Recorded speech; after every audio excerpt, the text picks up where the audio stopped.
Thank you for joining us for our pre-conference event for the Ohio State Sports Analytics Conference, our second annual Sports Analytics Conference. Really excited to have you in and really excited to welcome in David Griffin. David is the Executive Vice President of Basketball Operations for the New Orleans Pelicans. Before joining the Pelicans, he served the Cleveland Cavaliers as both the Vice President of Basketball Operations and the General Manager. As we're all aware, being in Ohio here, he was one of the orchestrators of the bringing a championship back to Cleveland with LeBron and company in the 2016 season. And prior to joining the Cavaliers, he's worked with the Suns as the Senior Vice President of Basketball Operations, just all around the league. Worked many years both operationally as the general manager, focuses on some statistical analysis with draft and free agency information. And we're just really excited to have him joining us here. So what I'm going to do here is, David, I'm going to pass it off to you. And thank you so much for joining us. Thank you very much. Really excited to be with you again, John. It's I think from my perspective, having ties to Ohio, doing anything with the Buckeyes is a real positive for me. Having won a championship in the first one in 52 years in Cleveland, Ohio is always going to feel like home. So having anything to do with the Buckeye program is exciting for us. I'm joined today in my room here. You won't see him off camera, but by Michael Blackstone, who was our director of strategy at the time for that Cavaliers team that won the title and was somebody that was integral in building the team. And I'm here also with Shane Kupperman, who's our director of strategy here in New Orleans. So we're excited about the opportunity to be with all of you. The one thing we've been talking about this morning, and I think it's telling because quite frankly, at 1-11, like our record is right now, we're asking a lot of questions. And the best questions and the best use of analytics answer the best questions. I think too many times people try to look at analytics in sports, and I think gambling is a big part of the reason for this. We're using data now to come up with our bets quite often. I'm sure nobody on this Zoom does any sports gambling whatsoever.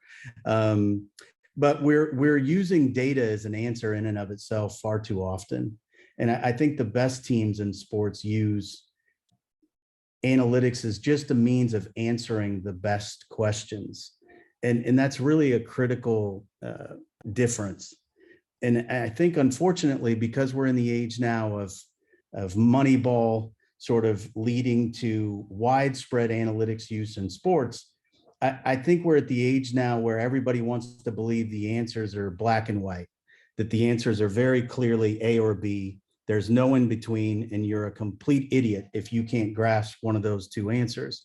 And the problem with professional sports, and in particular basketball, is that it's not always binary. Analytics really got their break in baseball and became known more in baseball because baseball is binary. It's ball strike, it's hit out. Everything is more or less on off. And that really lends itself to analytics. You either get on base or you don't. And that's something where there's a very clear black and white answer. Batter pitcher conflict is always determined by a set outcome that is black and white. In basketball, the way the pieces move, it's much more like jazz music. Nobody really has a particular binary transition from one move to another. The offense and the defense are really in a sort of dance out there that doesn't lend itself to pure analytics.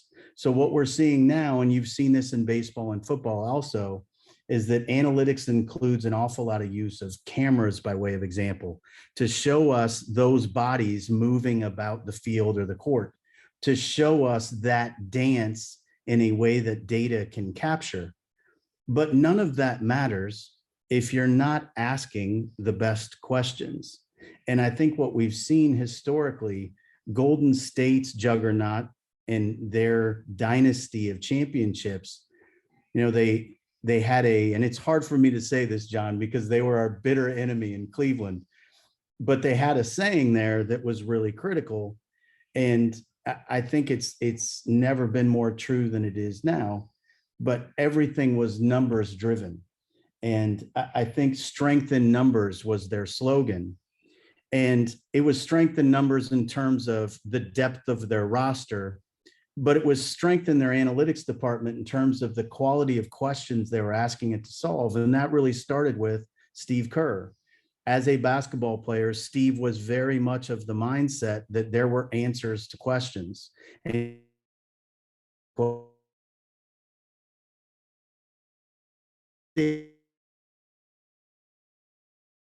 teams hadn't.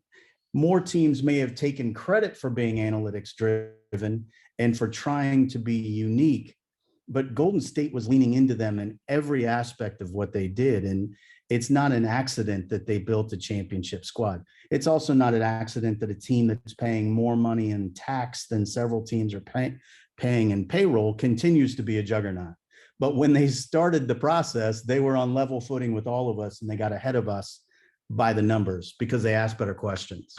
So I think as we're talking about it here this morning and we're searching for our own answers, I think a great deal of this is mindset and thought process.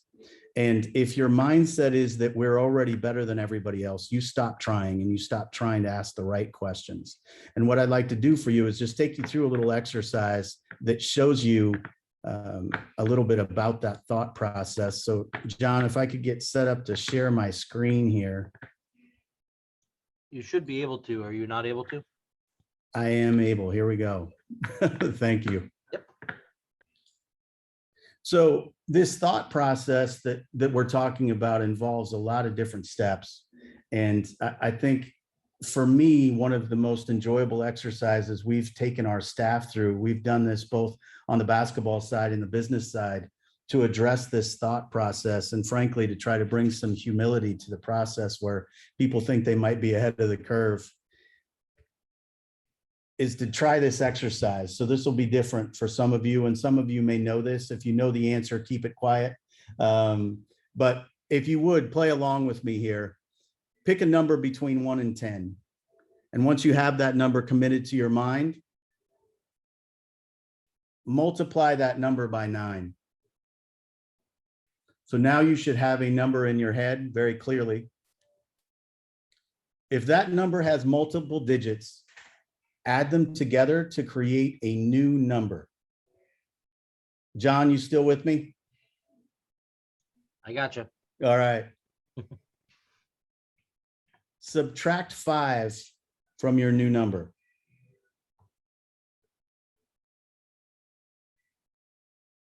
So now I want you to take that number and equate that number to a letter in the alphabet. And at this point, this works really well if you do it with your eyes closed. A equals 1, B equals 2. So that letter, that number you have should give you a letter. So pick a European country that begins with that letter. Everybody should have a country now in mind. Now we're going to take the second letter in the name of that country and think of an animal that begins with that letter. John, how we doing? You got your eyes closed? I'm good. Think of what color that animal normally is. But while you're thinking that, I'm going to tell you there are no gray elephants in Denmark.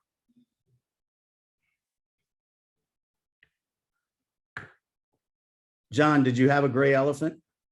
I did. So to me, the significance of that is that you can absolutely lead yourself to believe almost anything you want with the numbers. If you start out with an answer in mind, you can steer yourself there. But if you start out open to the process, you can land in the place you're meant to land in. But it really starts with having the humility to ask questions, not assuming you know the answer.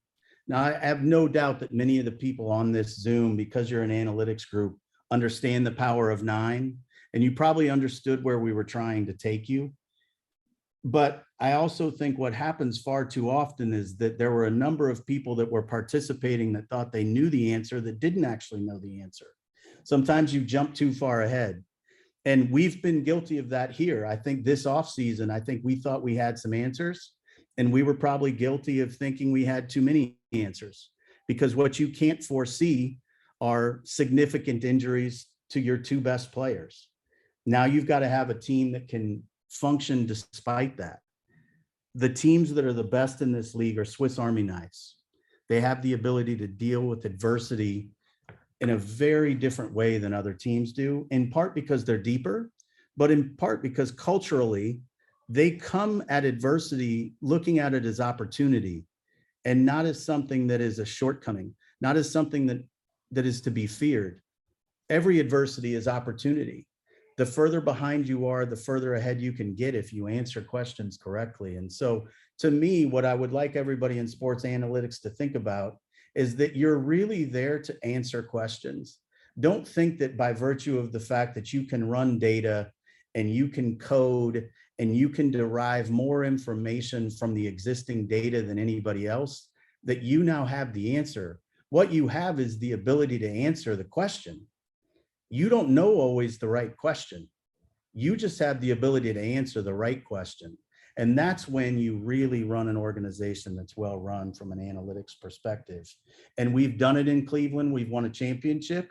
And we've also here struggled at times to answer questions because we're not asking the right ones. The answers are all there for us.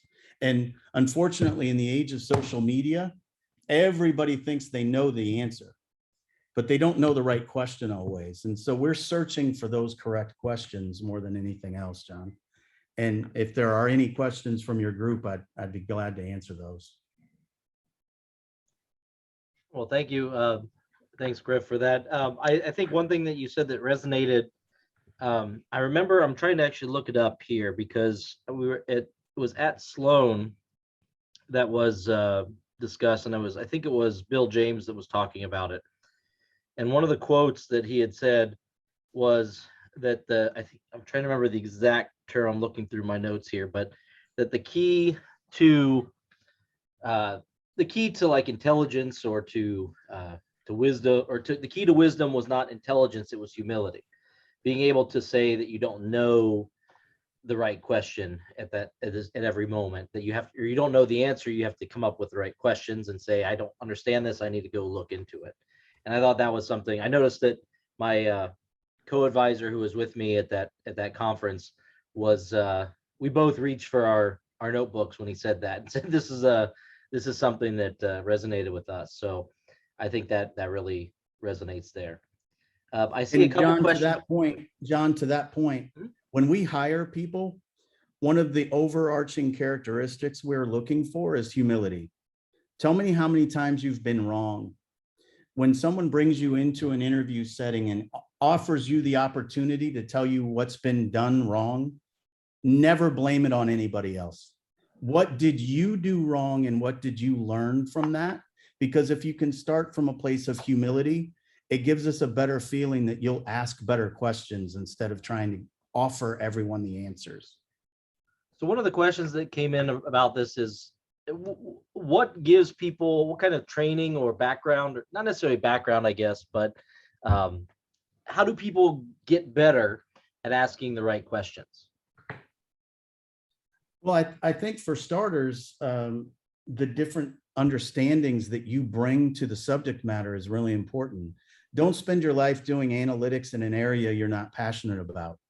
I have a very good friend who started his own logistics company, and he started out as an analytics and data miner, quite frankly, for a company that he didn't have any interest in. It was a retail firm, and he took the job right out of college, and it's just not what he had any interest in. And what he really had interest in was starting his own company. And he figured out that in the logistics industry, there were a number of market inefficiencies that he could really benefit from exposing. And so he did that. And in less than 3 years, he's turned his logistics company into a multi-million-dollar company that could be sold to a very large company for $1 billion at this point. And he did it in 3 years. And he did it because he understood the questions to ask in something he was passionate about. He was consumed by this thing. And I think what happens oftentimes with people in analytics is that you get really excited about the idea of being in a particular area, in a particular field. So let's say your thing is you're really a football person and you live and die football analytics and the game of football. And in order to get your foot in the door, you take a job with a European football team. You take a job with an MLS team. Well, the passion you have for that and the understanding you have of the game is certainly not the same. And so it's not going to lend you to ask as good a question because you don't understand the subject matter as well. It's not enough to be intelligent. You have to be truly passionate about the actual venue that you're in. So to tail onto that, where did you generate your passion for the NBA? Where did that come from?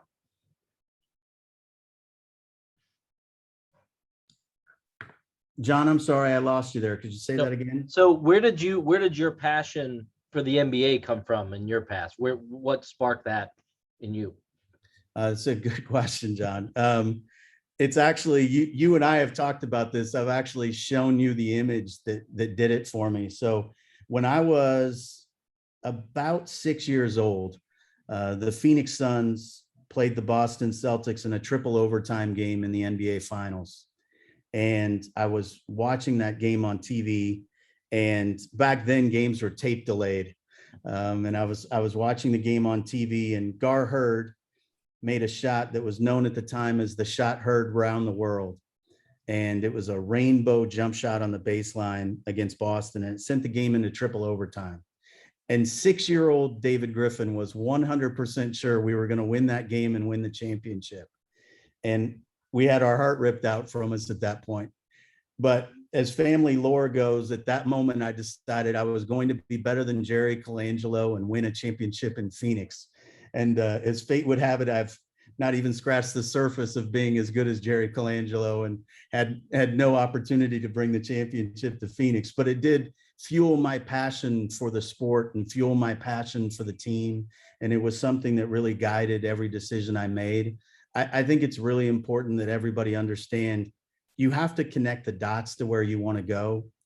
No team at all, not in any professional sport, is going to go out and hire you because of what your degree is.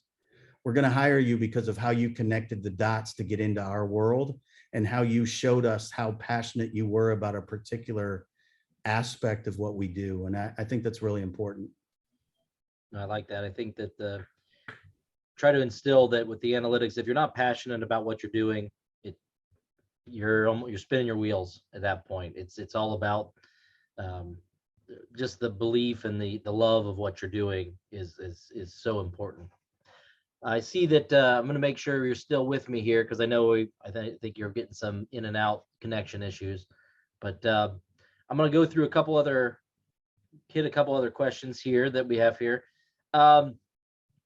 From an advanced analytics standpoint, maybe this is not the right question to ask. And again, for any of these questions, if you say, look, I'm not sharing that secret sauce, we're keeping that internal, totally understand. But when you look at the advanced basketball analytics, a lot of times now they're looking at that flow in the game.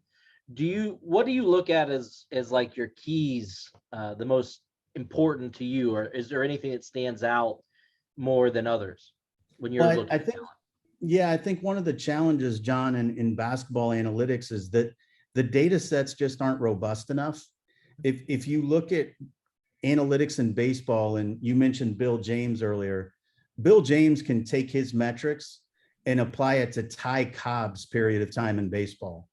The data sets are so much more robust, and there's so much that you can draw on to actually feel confident that the numbers are providing an answer.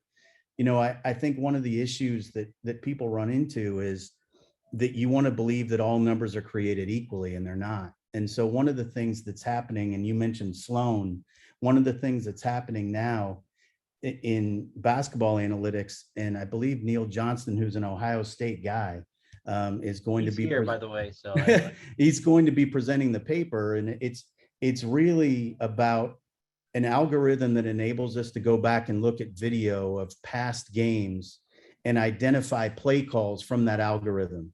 And Neil may actually even be able to speak to this, but This is really, really important in basketball analytics, because what it's going to do is it's going to give us a radically more robust data set.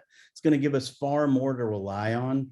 It's going to give us the opportunity to look back at even numbers that predate what we're able to do now and add some validity to the answers we're creating. You know, numbers aren't an ideology. They don't provide an opinion. They provide a basis for part of that decision-making process. And so I think the more we can add to our data sets, the better questions we're going to ask. And really, for me, we're mostly focused on that. Very good. So you talk about also with that past view. So you look at older film. Let's say we do go back and look at older data, get that some of the more robust data sets. You know, how do you still weigh positions a lot in your acquisitions? Or we've always heard the phrase positionless basketball coming in, and how basketball has changed over time. Like if I'm analyzing film from the 80s, it's not going to give me a lot of information about today. So how do you kind of think about that positionless basketball idea? Or are you still, do you feel more comfortable with a more traditional 1-to-5 type setup? Well, it's interesting. I think a lot of the issues we run into now are how much do you lean into where the game currently is, and how much do you lean into what the game's always been, and believe that over time you'll be better off in a more traditional space. You know, what we've tried to do is build a team that can do a little bit of everything, and right now we're achieving very little of nothing. We're getting very little done. But we feel like when we're healthy, we have a team that can be a little bit of all of it. We can be a little bit of a throwback team and score in the paint, because we'll be able to score in the paint and collapse the defense. We feel like our shooters will be better off. But it's because everything in our sport is really symbiotic. The relationship between your game in the paint is very much related to how well you shoot the ball, and vice versa.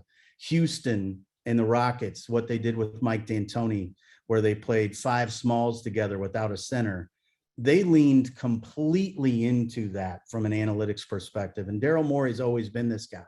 He's completely about the numbers and will lean in very, very extensively as an organization into where the numbers are at a given time. And what they did was really revolutionize the way the game was being played. And that lasted for about a minute and a half. And then the NBA changed all of the officiating. And now we're in a situation where you can be far more physical in the paint. There's far fewer free throws being shot.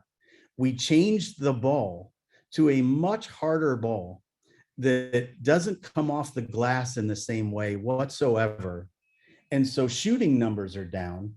So if you built all of your team and you leaned in the analytics of what were, or what was rather, you're in a situation where you're in a world of hurt right now. And fortunately, despite our record, we didn't do that. So we feel like we're going to be well positioned coming out of this ultimately when we get healthy to capitalize on the fact that our team can do a little bit of everything. Things that historically worked well and things that we think the future of the game will be. And to your point about positionless basketball, the reason positionless basketball became a thing is that when Shaquille O'Neal played, you couldn't play a small on Shaq. It was impossible. He would bury the guy under the basket, you get a dunk, and that was it. What the Phoenix Suns started doing when Shaq was playing was we had our best defensive success, and the numbers told us we were having our best defensive success when Rodney Rogers would guard Shaq, a shorter player who was also built like a fire plug. Rodney could force Shaq further away from the basket, and Shaq had a tendency, which we knew from player tendency charting, to lean down on shorter players and shoot sort of a line drive jump hook. And Sean Marion was able to come from the weak side and block that shot. So when we really had a key defensive possession, we completely changed what we were doing and had a shorter, strong player guard Shaq. But that's only because we didn't have a 7-foot option to counter Shaq. So necessity is always the mother of invention when you get right down to it. Say you didn't have another Shaq in the wings just waiting to. Oddly enough, we didn't. Yeah, I thought you had mentioned, do you build to what the game was or what it is? I think there's also that question of what it will be, and I think you mentioned that as well as, what is the next big change, and who knows what that'll be. But I also find it interesting. I was unaware of some of the changes in, especially the ball. I didn't know that there was those changes, but it's interesting that these things that we might look at as outsiders say, well, how much can that really make a difference? But when you build something that's built for a certain game, we saw it in baseball with a certain type of ball, a certain type of spin, and how for a layperson, it's like, who cares? What does it matter? But for someone that's in the at the professional level, it makes a big difference. So I think that's really interesting. Um, just again, I'm just kind of walking through the questions here. Um, there was a question asked about with trades, and do analytics help decide, how you balance that from both an on court and off court on like what you ask for, what you get, what you're offering up, and how do analytics play the role from a high level?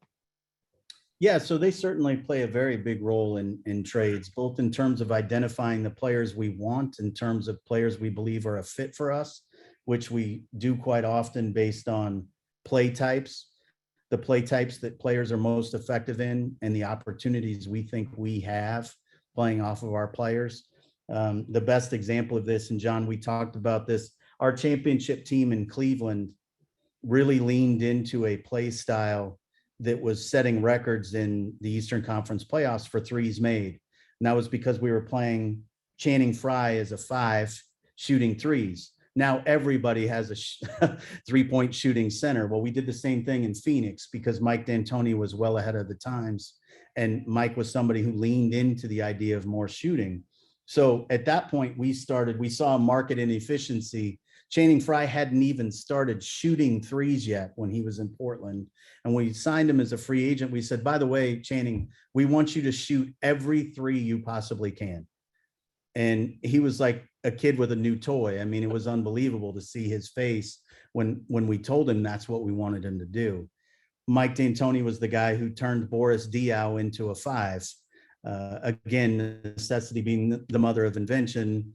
Amari Stoudemire was out basically for the year with a knee injury. And our best big option from a play creation standpoint was Boris Diaw.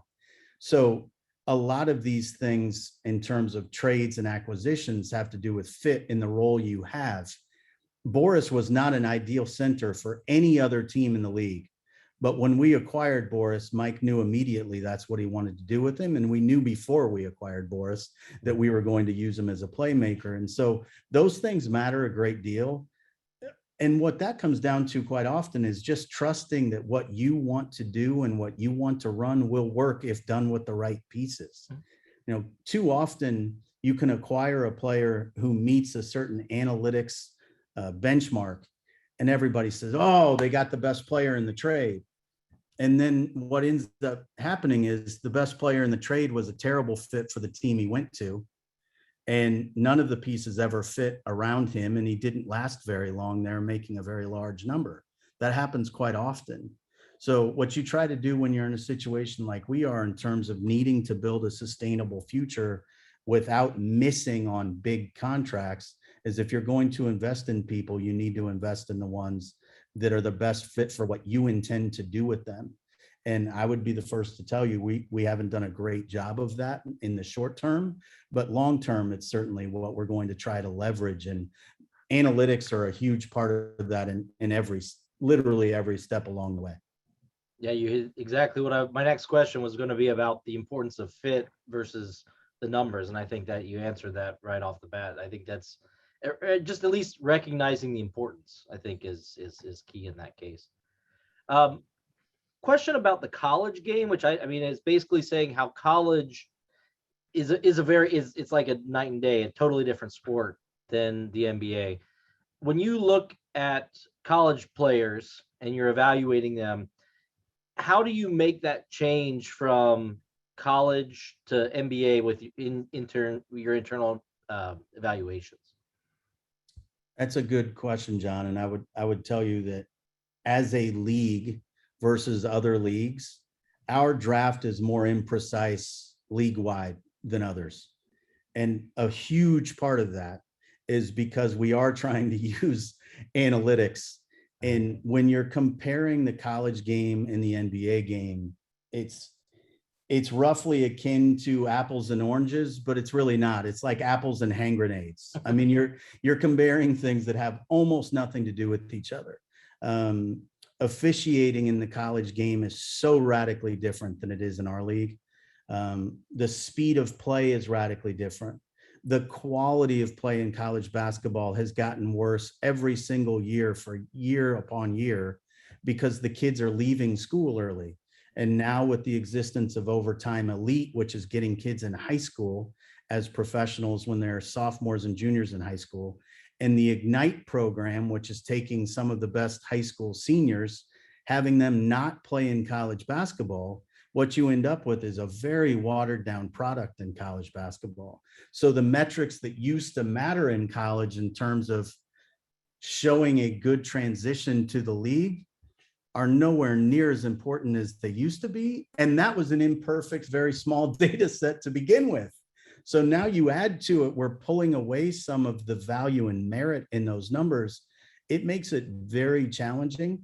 I think the number one thing that makes it hard is the shooting numbers, because they don't really translate terribly well. It's a shorter 3-point line. They're shooting the ball with less duress typically. They're shooting the ball against much less talented players than they used to. So whereas there used to be a benchmark of, if the guy can shoot at this level in college, he'll probably be able to shoot well enough on ours. That benchmark doesn't really exist now, because we're learning what it means to be a productive college basketball player, literally game by game right now. It changes all the time. So you can't lean too much on that. So then what you have to lean on are your eyes and ears. And it's always been eyes, ears, and numbers. And teams wanted numbers to be more of the answer because it's easier. And during COVID, when we couldn't travel and you didn't have eyes and ears, numbers had to be more of the answer. So it stands to reason that the picks that were made in the last couple of years, you were throwing a dart. You really were. And if you can fall back on a process that involves eyes, ears, and numbers weighted fairly equally, you've got a much better chance. But again, I would tell you that it's so complicated now because the game is just totally different. Great example. I was just in New York at the Garden for the event that was held there, the doubleheader that was there. And it was Duke. Who did Duke play? Duke played Kentucky. Duke played Kentucky, and Michigan State played Kansas. And Kansas was throwing the ball into the post to Mark McCormick with regularity. No one is going to throw him the ball in the post in the NBA. That's not how he's going to play. So everything that came from that, every offense that was generated from that, you have to take with a grain of salt and use the lens of, would we put Uche Agbaji in those sets based on what we run? Does his success translate for what we want to do? And you have to do that at every step of the way in college basketball with a product that is more and more watered down.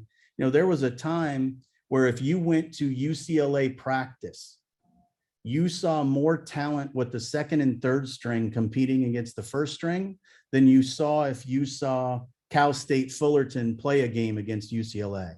And now that's absolutely not the case. Talent is everywhere, and there's far more available to you in more far-reaching areas, and you just have to find the right piece for what it is you're doing. Great answer. I think that makes a lot of sense there. If you could change one thing in the league now, whether it be a rule or an on-court rule, off-court rule, what would you change? What would you move to? Wow, that's a really loaded question. I don't have the ability to make these changes, but let's stick with on the court. Let's stick with on the court because I don't want to get too big beyond that. I think one thing on the court that I would change as quickly as possible is to do away with the European touch foul to stop transition. I think it's something that's really altered the game. It changes the flow of the game in an unnatural way. I thought the league did a really good thing getting rid of the unnatural basketball move by limiting the ability of the offense to foul the defense to create contact. I think that was important, but I think that take foul is something that needs to be done away with. So when you talk about draft picks, I mean, it's also in trades, because the draft has become, it's not pure dart throw, but like you said, there's so much variability. And I think there's been a lot of variability in the NBA draft for years. Do you think that the draft has there been an effect of the value of a draft pick when it comes to trades? Has that decreased over time? Are they considered more fungible, or are they still considered, like the gold ticket? So fewer teams are doing what was called tanking and playing through the draft. Fewer teams are trying to play to get into the lottery. I think in large part because the draft is complicated, because the draft has become more of a dart throw. So you see fewer people want to stake their careers on their ability to throw darts. Mm-hmm. So I think what's happening more and more is people are valuing existing very high quality players. And the teams that are holding those high value players, like we were when we were holding Anthony Davis by way of example, are more cognizant of the fact that your return can't be all based on the number of darts we add. We've got to get existing very quality players. So that's why when we were able to land Josh Hart and Lonzo Ball and Brandon Ingram, that really mattered to us. In addition to the fact that we tried to get as much high variance draft value as we could, we needed current rotational quality players. And that was a big part of what we tried to do. But I think it all depends on what's going to mark success for your franchise. If you're doing what Sam Hinkie did at the time he did it in Philadelphia, then the high variance draft picks is really what you lean yourself into. And you don't concern yourself with the idea of guys who can help you win games in the here and now. There's just far fewer teams doing that. So it's made the competition for existing quality players much greater, because people just aren't getting off the players they once did. And if you are willing to get off a high level rotational top 8 player, that value is more significant now. So with you say that fewer teams are running the tanking route. Do you think that's because of, I guess there's a few different options. One is the high variance draft. One is the business side. I mean, the tanking is a bad look for the business, I would assume, and cost you in ticket sales. Or is it more of just we want to get to the be the 8 seed and hope we get a shot type of thing? All of the above. I think literally all of that's come into play. I think the advent of the play-in game that's true. has really been significant for that, because it's easy for me to recognize if I can't be a top 8 team. It's a little more nebulous of a conversation. Can I be in the top 10? Can I be as good as that team competing for 10th? And so that's made people want to compete more. In that sense, the play-in game had its absolute intended effect on the league. I think the NBA, when they put that in place, had a very clear problem they were trying to solve for. And they asked very good questions and they solved for that problem. Conversely, I would say that the idea of a mid-season tournament doesn't really solve for anything that ails us currently. And so you're not seeing it generate a lot of momentum right now, because it's not a question anybody's asked. It's not solving for anything we lack right now. And I think because the play-in game came about, fewer teams are tanking, which makes people compete more for existing talent. And all of this puts way more pressure on player development. And I think the teams that are going to be radically better in the future are the teams that are going to win in the area of player development. And that's a frontier from a analytics standpoint that some teams have made it through already, quite frankly. And some, like us, are a little behind in that space. And that's going to be something that will really be significant for us as we grow and evolve. We've got to develop our own players. And because we can't keep throwing darts, the darts you've already thrown, you've got to invest in as much in as you possibly can. There's talk in football of being in kind of this purgatory space where you're that 8-8 team, you're fighting for the playoffs, or I guess 8-9 team at this point. And it's hard to break out because you never really have a team good enough to win a Super Bowl, but you never get the talent from early in the draft to get you there. In basketball, with the variance of the draft and the fact that there's a lot of questions going on, do you find that I think over time we've seen that the NBA playoffs is one of, if not the most, well, I think it's been shown to be the most predictive in the sense that the higher seeds are going to advance with the 7-game series. Um, is there a lot of emphasis put on, hey, let's progress up that ladder, get to the play-in game this year, then we'll get to the next level? Or is it more of a, are we kind of losing that go all the way down to come all the way back up type idea? Yeah, I think so. The thing the NFL does well, and they need to add an 18th game just so you and I can figure out what 500 is. But I think the idea in the NFL is that every market feels like they have a chance to remake themselves every year. And it's because they have a hard cap. And their hard cap works differently than a true hard cap because it's basically like averaged over a 3-year period. So the teams that are the best at manipulating that cap space, like our own New Orleans Saints and Mickey Loomis, the teams that are the best at manipulating that space tend to perform the best. But the New Orleans Saints are a small market team, and they're able to do things with the big boys in the NFL because there's an actual limit to how much any one team can spend. In our league, that's not true. That there is no limit to how much one team can spend. I mentioned earlier, the Warriors are spending more in tax than many teams are in payroll. That automatically is a market inefficiency. So there's no incentive for Golden State to ever get off of good players and to move those players around the board. So one of the things that happens in the era of expansion, by way of example, would be that if you add 2 teams, like the NFL has 32 teams, you also force talent to be moved from one location to another. And in the NFL, because every market is in it, those markets also are watching playoff games. So their ratings are radically higher in smaller markets than they are in the NBA.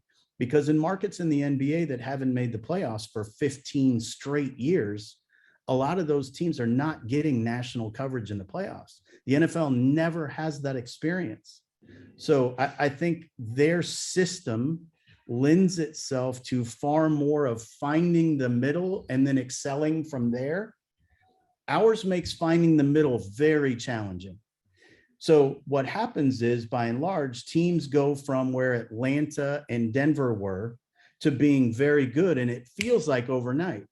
But in reality, it took 5 to 6 years to build those teams, and they had those pieces learn how to win together by losing together and then eventually figuring out how to function. And once Denver became a playoff team, they became an elite playoff team very quickly. But you've got to get to that point first. And there's been so much turnover in the league in the last 2 years, being COVID ridden, made it very challenging. Last year, we had maybe 3 5-on-5 practices all year where young players could grow and develop. That makes taking a young developmental team to the next stage very, very challenging. And the NFL has always had a completely different model for that. Question to follow up on that is with the experience of being a small market team where you're at now, I mean, I don't know if small is the right term, but comparatively small. Obviously, that's got to be more challenging to attract free agents. You can't, are you able to sell the city? Are you able to sell? I mean, New Orleans is still a pretty nice city to sell. So I think you got that going for you, but do you have to kind of compete with those with the bigger wallets? And how do you make up that delta? So I think the way it's been done is you sell winning, you sell environment and culture, and you sell opportunity. And we have a chance for you to do what you do best. And if we do that, we win together. And this is what winning looks like. The Saints have been able to sell winning. They have been able to sell their culture. And that's very meaningful. And so we're trying to do that. And building a sustainable future takes you through some very painful periods. And unfortunately, very often in sports, people aren't willing to go through the pain. And if you will go through the pain to get to the other side, most of the time it ends up being worth it. One of the questions that I always think about is I don't think the casual fan necessarily understands the amount of randomness and the amount of variation that comes in a sport. I mean, we're at Ohio State here. Obviously, we look at our football team. In the past, we've lost some big games to huge underdogs, and everyone says, "Oh my gosh, we burned the house down. Everything is bad." And sometimes the ball doesn't bounce your way. And I mean, you got to kind of, I'm assuming in the position you're in, you kind of build up that tough exterior to say, we have the better team. We win 9 out of 10 games, but today it just didn't work. But I would assume that that's got to be something that you build up just as well as the players to say how that works. So when we were at the Cavaliers, John, I mean, our last 3 years there, we were in the finals all 3 years. And very largely that was because of LeBron James' presence. And everybody on that team knew LeBron will get us there. All you have to do is get him in position to take us as far as he can take us, and we will go to the finals. And you knew that. So as a result, our regular season record was never as good as it should have been. We never made our road as easy as we should have made it for ourselves, because we have a level, we took things for granted a little bit. We had a level of entitlement that good teams can sometimes have, because we weren't playing for March. We were playing for late May and June. And I think what's happened when I watch a team like the Buckeyes, who I still root for every weekend, I think there is a level of expectation that comes from being a player from Ohio State. And when you play a team that you think you're supposed to be because you have entitlement, you're rolling into that game thinking about your statistics. You're thinking about your opportunity to shine, and you're not thinking about what I have to sacrifice tonight for my team to be as good as possible. And analytics really doesn't capture the people that will sacrifice. That's an interview process. That's an eyes and ears thing. And I think analytically, you can get a bunch of 5-star kids, throw them all together and say, we've got the most 5 stars. Well, that's fine. But if the 5 stars you have aren't willing to sacrifice for one another, they might as well be 2 stars. And that's where I think people want this to be more black and white than it really is. And it's the same thing you talked about with analytics at the beginning, where you think it's a binary situation, the betting form of you bet, get lost, you made a mistake. Well, it's not that clear cut. The numbers are more of a story behind it too that you have to think about. So, and I would say, John, the one thing I would say on that, so Haralobos Vulgaris was with the Dallas Mavericks organization at a very high level after he had been a wildly successful sports gambler. And he has gone back to being a wildly successful sports gambler. There are numbers and inefficiencies in the numbers that will enable you to gamble and win on sports. Those are completely different numbers than will let you build a winner in sports. And that's one of the things that I think people don't understand, the disconnect.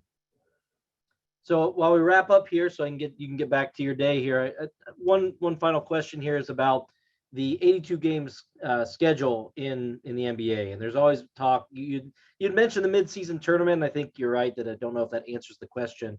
But does that 82 game schedule devalue the regular season, especially when the playoffs has grown and grown?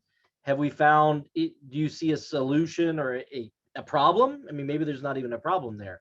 Or do you think that we got a system that we like, or yeah, we could do something to try to spice it up or make it more fair, more interesting? How would you? So I try to answer this question if I took the affirmative both directions. We absolutely want an 82 game season. What would it look like to be as successful as possible within that? And we absolutely should play fewer games. What would it look like to be more successful within that? Playing fewer games in and of itself doesn't make the games more meaningful. It really doesn't make the games more meaningful. What it does is it makes it so you've got a finer margin for error. And I think what you have to do when you're building a team is to have as large a margin for error as you possibly can. So that's depth of roster, That's depth of coaching staff. That's depth of thinking in your front office. That's having the right cap management and strategy people in place, because all of those things improve your margin for error.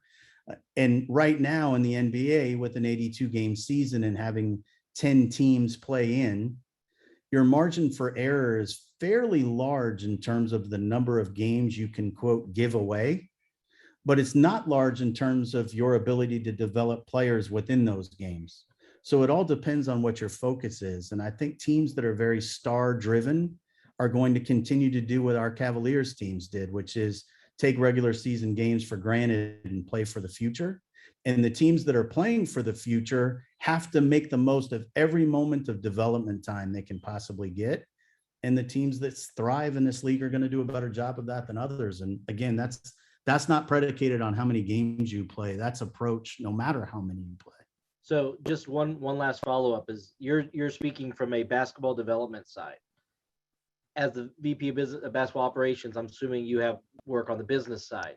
Do you find how do you have any answers or any thoughts on how to improve or like the fan value? Obviously, we have the problem of people going to games and the star sits out. From a basketball standpoint, absolutely the best solution, not from the fan standpoint. So how do you balance fan interest with, I mean, your job is to win, but does that come into play in your decision-making process at all? It does from this standpoint. If we don't generate enough revenue to spend enough money, we can't get good players. Mm-hmm. So we have to continue to put our best possible product on the court. It would be easier to put a good product on the court if you played fewer games. Mm-hmm. But having said that, once that became the accepted norm, players would find a way to play even fewer of those games. Mm-hmm. Until there is a carrot in front of people like there is in the NFL in the form of non-guaranteed contracts, you're never going to really be able to bring about someone's best effort all of the time, no matter how many games you play. And again, that's a salary cap related issue. And I think it's become very profound in our sport.